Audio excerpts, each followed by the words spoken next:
We now understand that our brains are highly dynamic, that they're changing all the time. And I always tell my students that this change occurs from the womb to the tomb. So it makes us more accountable for our lives and our lifestyle day to day, what we're doing with our brains. We should choose very wisely what those behaviors are so that we're shaping that brain to be the brain that we want to have at the end of the day. So that's why it's my most favorite thing to say is, after this, your brain will not be the same. You've changed it.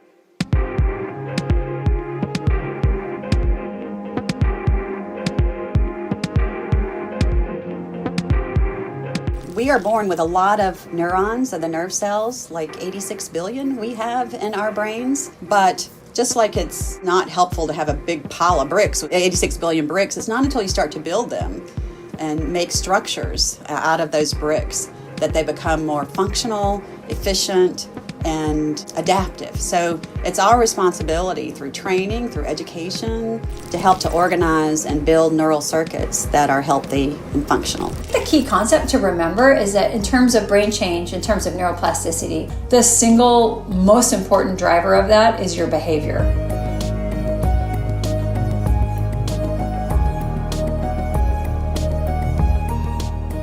An engaging lifestyle is important for neuroplasticity. That may be getting out of our comfort zones, learning something new. We've heard during the pandemic that people are baking bread or learning a new language or learning to play a new instrument. That's always great for our brains, so it shouldn't take a pandemic to do that. Today, we define prosperity, being wealthy, or we think it's great to be able to pay people to do things and to be more automated and maybe just sit in our chair and press buttons. But I don't think that's the way our brains define prosperity. The richest scenario is a scenario in which the brain is an active player.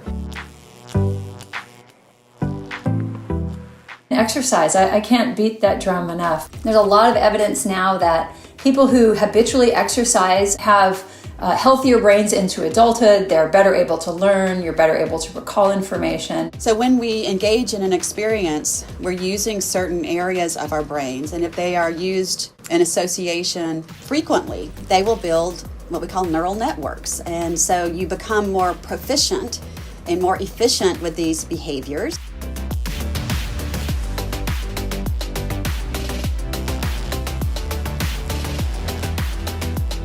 Mentally rehearsing things can really help. Elite athletes do this all the time. They'll run through their whole gymnastics routine, for example, in their brain. And it's a really neat tool because you think about it from an elite athlete standpoint, but also then think about it maybe from a patient who's had a stroke.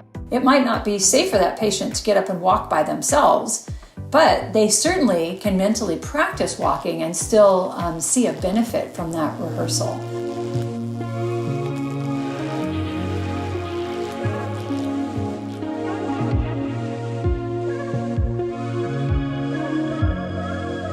Turns out when you have chronic pain, the brain starts to overinterpret any kind of signal of a sensation. So even a very light touch can be perceived as painful, even though it's not causing tissue damage. And as you lessen that oversensitivity, the back pain will also start to get better.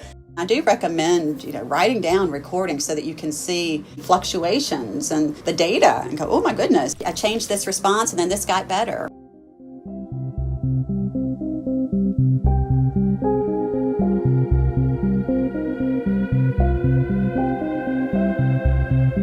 Our brain is an energy hog. It only occupies about 2% of our body weight, but it demands about 20% of our body's energy. If we're chronically stressed, resources that would go to creating new neural circuits or even immune functions are going to go to how am I going to escape this stressor? So we may be mindful about how much mental energy we're directing to that and also having effective coping strategies. I might need a lot more practice than you if we're both going to learn to juggle. People change really differently, and we really need to understand why those differences occur. Some of it may be genetic.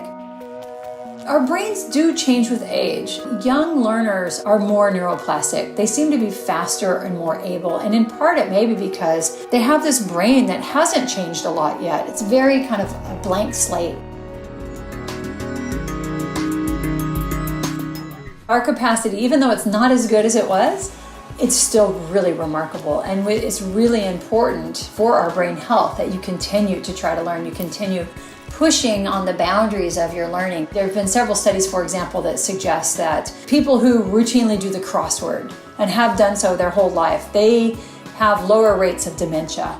I've introduced this term behaviorseuticals in the sense that behavior, planning and activities, hobbies, exercise, being around friends, that all changes our neurochemistry as well. If you expose yourself to something new, you learn a new skill, and you're forcing your brain to become neuroplastic. And just by that effort, you're making it healthier.